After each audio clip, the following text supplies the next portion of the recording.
I remember waking up one day and I had this crazy thought. I had to move to Chicago and start a church.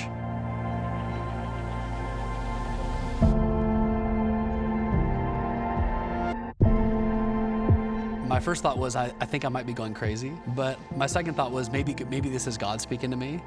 And so I started praying, just saying, God, if this is you, will you please speak to Juliet? Because if we are gonna move all the way around the world, it can't be because I told her to, it has to be because you told her to. But then after about a month, we were at a church conference. You ran up to me in the hallway and you said, Max, you'll never believe what happened. I think God spoke to me. I think we need to move to America, and I think we need to start a church. And I asked you one question. I said, what city? And you looked me straight in the face and you said, Chicago. And that was the moment I knew that I'm not going crazy, and also that God is in this. And it's funny how it feels like there was no other option but to say yes to God. Anytime you step out to do something that makes no logical sense, you're gonna have people that reach out to you that say, I don't know if that's a good idea. What about your finances? Why would you move there? You don't know anybody. Think of your kids, that kind of stuff. And I'm sure Noah got a hard time from his friends for building an ark when nobody could see the rain coming. But I know for you and I, we've just had this conviction since the beginning that God is in us and he's asking us to do this. And I think within a month or two, we had 20 or 30 people that said, I want to be a part of this. People wanting to join the church and be a part of something. And the vision was clear then. It was about the Holy Spirit staying in his word, stewarding what he had for us. And whether that's easy one day or hard the next, we're in it. And people started to give their life to Jesus. The first time we ever did a baptism night, we didn't know if anybody was going to come. And we ended up baptizing 33 people. And it's been amazing to see the impact that God's had through Alain Church, even in these early days. My name is Brett Geiger. I live in Downers Grove, Illinois. I benefited from knowing about God growing up. And then as I got older, kind of raised myself my own way, and I wanted to do things the way other people did them. The fruit of my old life was a mess. My name is Kim Monroe, and I live in Naperville, Illinois. I was always a high performer, passionate about being successful. My job and performance became my life. It made me feel like I was worthy, but it was absolutely unsustainable. Not taking care of myself spiritually, mentally, emotionally, and it was catching up. It caught up. And I don't believe that God causes things traumatic to happen, but I was somewhat forced to take a break.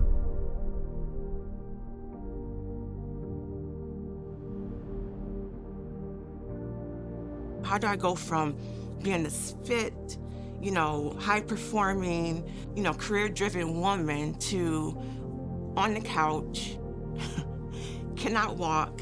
I felt just completely down.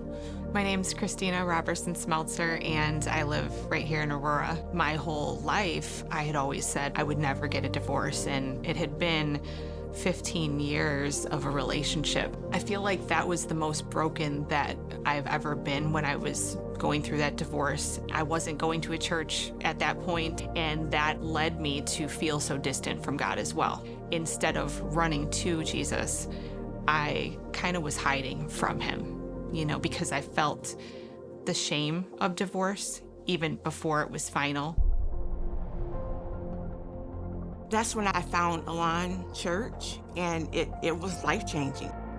I was a mess. I even used to come to church with my laptop, working with my laptop, but I felt safe that I could come and worship, give God the challenges I have, the habits I have. This is what doesn't align with your word. And that was kind of the start of my rebuilding. God had to show me that your shame is not how I'm looking at you. I'm looking at you in love. I want you to rebuild your life with me. That's when I actually met my now husband, Chad. When I started coming to Alain with my wife, Christina, I was just a broken man, and I'd walk into worship and I'd just start crying. I was asking her more questions about Christianity, about Jesus, and she started explaining more to me. My whole life started to kind of come together at that point. I started understanding my purpose of why I'm here. It probably took a good 6 to 8 months coming to church every Sunday, consistently. for me to just lose that burden of fear. And then you start to see how the transformation happens, and you start living in peace, and you wake up in a different mindset. There is not a Sunday that I don't come in and I don't leave challenged to draw closer to the Lord, challenged to seek God more and step out in faith more. Pastor Max and Juliet, it's their heart to love God's people. They are Bible immersed and they are spirit filled, and I knew that they would be an authentic church. We started serving and we started meeting people, and they're some of our closest friends now. We were healing together, growing together, deepening our faith together.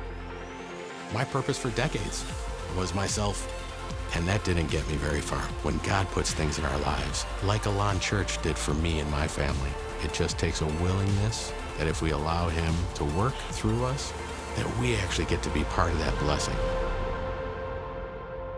Well, church, in Job 8, verse 7, it says, we started off with little, but we will end with much. And that's the story that we're seeing. We're seeing so many lives being changed already, but we've only just begun. Before we ever started Alain Church, we sensed God spoke 3 specific things to us. The first was go to Chicagoland and start a church. The second was specifically that it was to be in Naperville. And the third thing, which we haven't really told anybody yet, because it is absolutely impossible in our own strength, is we sensed God wanted us as Alain Church to plant a church in every single state in the United States that would then go and plant more churches within that state. 50 churches in 50 states is no small thing.